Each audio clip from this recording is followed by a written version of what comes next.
The St. Lucia Divers Association, a Baglo North project, sought to provide young divers with the skills and knowledge to form an association to attract persons to the sites. Under Phase 1 of the project in April 2021, 4 sailboats were sunk at locations off the coast of Grosile, Radby Beach and Rats Island.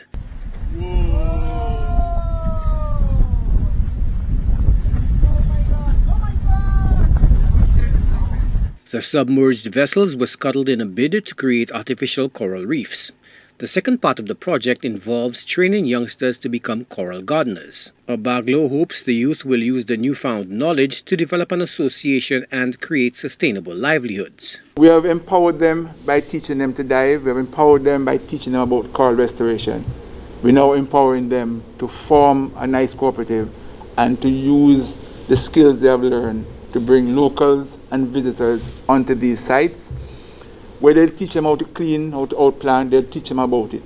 And basically, that way we'll spread the knowledge around about restoration and the things we want to do. One of the biggest spin-off of this project is that we have about 10 youngsters now who have learned to dive and who can start a future in scuba diving. A couple of them have already indicated that they want to move further. Tourism Minister Dr. Ernest Hilaire says the North Project is a step in the right direction to diversify the tourism product. He hopes the Divers Association will also replicate the initiative in other parts of the island. I think this is a fantastic initiative. I want to encourage you to expand it. Do not stop with this small group of youngsters alone. Expand it as much as you can.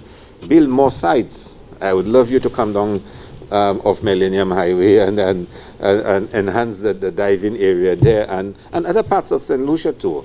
If we can create more such sites, developing our ecosystem even better, I think we will all be the richer for it. The St. Lucia Conservation and Tourism Enhancement Fund of the St. Lucia Hospitality and Tourism Association contributed to the work of the North Project. For some time now, the international travel market has been screaming for greater diversity in St. Lucia's tourism offerings. The SLHTA heralds the effort of the St. Lucia Dive Association in promoting dive as a sustainable tourism product, an environmental tourism product. The TEF has always expressed support for those kinds of initiatives, and we continue to look forward to the opportunities to continue to assist, especially the service providers, the tourism service providers, in developing and diversifying St. Lucia's tourism product. A publication from an online research site, One Earth, indicates that the global coverage of living coral has declined by half since the 1950s. Experts say that climate change, overfishing and pollution are destroying these fragile ecosystems and placing communities and livelihoods in jeopardy. Coral reefs help protect coastlines by reducing the impact of storms and waves. Joachim Duplessis, HTS News Force.